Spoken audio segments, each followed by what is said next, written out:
7 मई 2024 मंगल को हुए लोकसभा इंतखाबात के तीसरे मरहले में 11 रियासतों और मरकज के ज़ेरे इंतजाम 93 हलकों में तकरीबन 62% वोटर टर्नआउट देखा गया। ताहम इस मरहले में चैलेंजेस दरपेश थे क्योंकि तशद्दुद के वाक़यात खास तौर पर मगरबी बंगाल में रिपोर्ट किए गए। असम में सबसे ज्यादा 75.53% वोटर टर्नआउट रहा। गोवा में 74.47% रहा। इसके बरक्स महाराष्ट्र में सबसे कम टर्नआउट 55.54% रिकॉर्ड किया गया।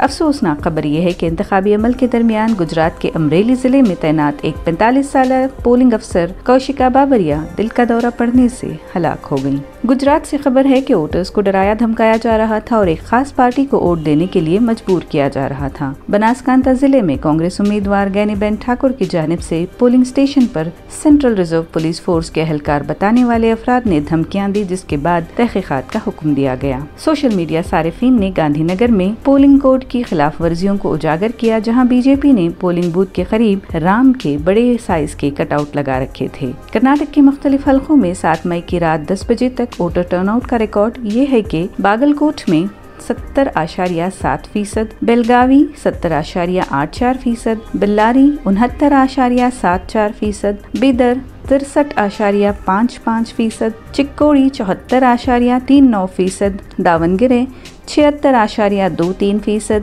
धारवाड़ 72.12%, हावेरी 72.59%, कलबुर्गी 61.73%, कोप्पल 69.87%, रायचूर 61.34%, शिमोगा 76.05%, उत्तर कन्नड़ा 73.52%, विजयपुरा 64.71%। जैसे जैसे इंतखाबी अमल सामने आता है, इंतखाबात की दियानतदारी और शफाफियत को यकीनी बनाना सबसे अहम है।